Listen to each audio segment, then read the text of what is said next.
एक दिन चलनी में मुंह देखने से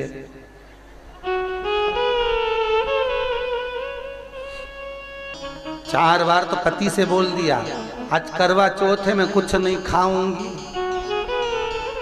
कुछ भी नहीं खाऊंगी। पति बोले 3 दिन पहले से तो साड़ी के लिए प्राण खा गई, अब कुछ नहीं खाए तो कब खाए? एक दिन न खाएगी तो।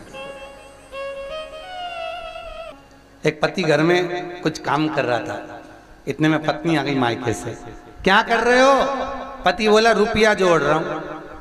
पत्नी खुश होके बोली मुझे मालूम था, तुमने कहा था करवा चौथ में मंगलसूत्र दिलाओगे, इसलिए जोड़ रहे हो? पति बोला नहीं री, 20 का नोट फट गया तो जोड़ रहा हूं।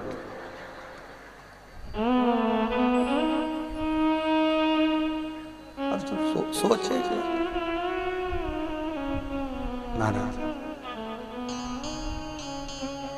जिसके घर में पति देव वही जगन्नाथ हैं। और इस भजन की सबसे सुंदर लाइन आपके लिए है, बड़े प्रेम से सुनो कि जिसके घर में सुलक्षण नारी वही घर धाम है, और जिसके घर में चंद्र घंटा कहीं की ऐसी मिल गई राम, पूरे घर में नरक नजर आएगा। जिसके घर सुलक्षण नारी हो, मर्यादा में रहने वाली, संस्कारवान, सेवा पूजा भजन में रमने वाली,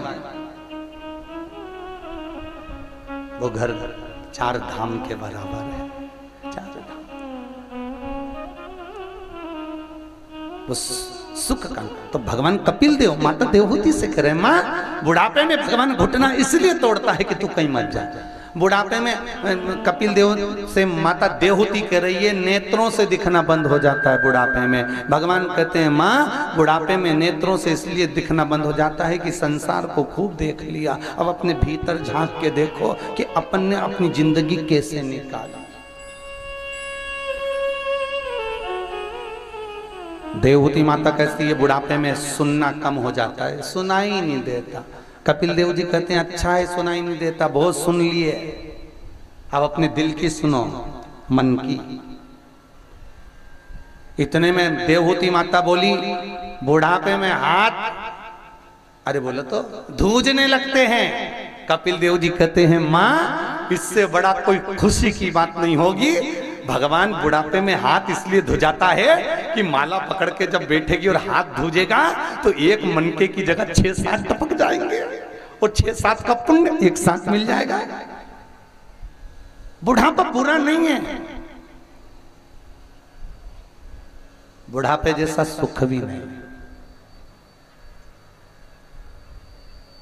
बचपन खेल में खोया, जवानी नींद भर सोया, बुढ़ापा देख कर रोया, सिराने मौत हंसती है।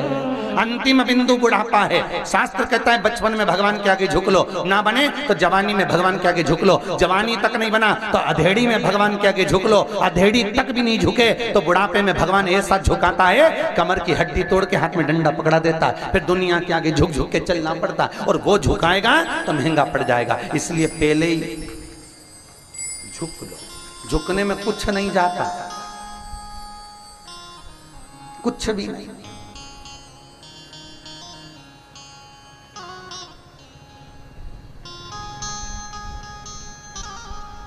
झुकना जीते की पहचान है और अकड़ना मुर्दे की शान है।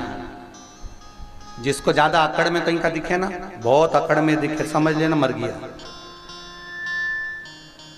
किसी को धन का अहंकार हो, किसी को सत्ता का अहंकार हो, किसी को सुंदरता का अहंकार हो, और जो बहुत अकड़े समझ लेना तो मुर्दा, ये जिंदा है ही नहीं। अहंकार में जो अकड़ रहा है वो मुर्दे के तुल्य हो गए। वो मुर्दे कैसे? झुक लो, नम्रता, प्रेम, वात्सल्य।